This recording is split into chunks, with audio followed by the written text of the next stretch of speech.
დღეს ჩამოვედი ქუთაისში, იმიტომ რომ საღამოს ანას უნდა დავხვდე აეროპორტში და გზაში შემხვდა ორი დამტვრეული მანქანა. ლეჩხუმის გზებზე სიარული არ არის ძალიან მარტივი ამბავი, რადგან გზა არის ძალიან მიხვეულ-მოხვეული და ვიწრო.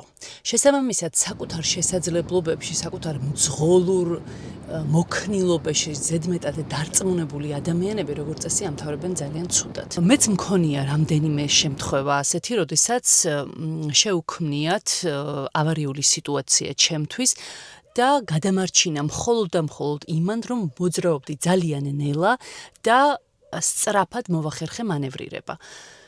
ამას წინადაც იყო ესეთი შემთხვევა, როდესაც დავინახე მოპირდაპირე მხრიდან მოძრავი მანქანა გადმოვიდა ჩემს ზოლში. იმდენად სწრაფად მოძრაობდა, როდესაც სცადა დამუხრუჭება, მანქანა არ დაემორჩილა და საკმაოდ დიდი დაზიანება მიიღო საბედნიეროდ მხოლოდ მანქანამ და არ დაზიანებულა მგზავრები. და მეც ჩემი სწრაფი რეაგირების წყალობით გადავურჩი ავარიას.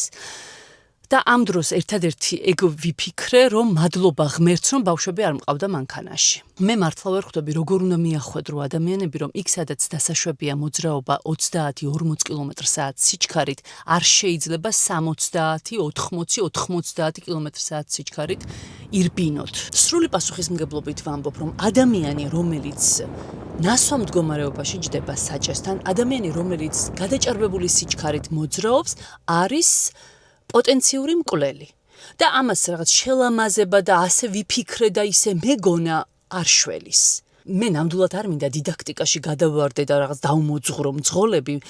მე თვითონ 10 წელია ვზივარ საჭესთან და ყოველთვის ვცდილობ, რომ სხვას არ შეუქმნა საფრთხე. თქვენ ოჯახაშენებულებო, თუ თავი მოძულებული გაქვთ, რაღაცა სხვა გზა იპოვეთ იმისთვის, რომ თავი დაიზიანოთ. რას გვერდჩით იმ ადამიანებს, ვინც ვცდილობთ ნორმალურად ვიმოძრაოთ და ვისაც არ გვინდა რაღაც ექსტრემალური სიტუაციებში მანქანის ტარება. მე მართლა ვერ ხვდები ამ ვითარებაში რა უნდა გავაკეთოთ?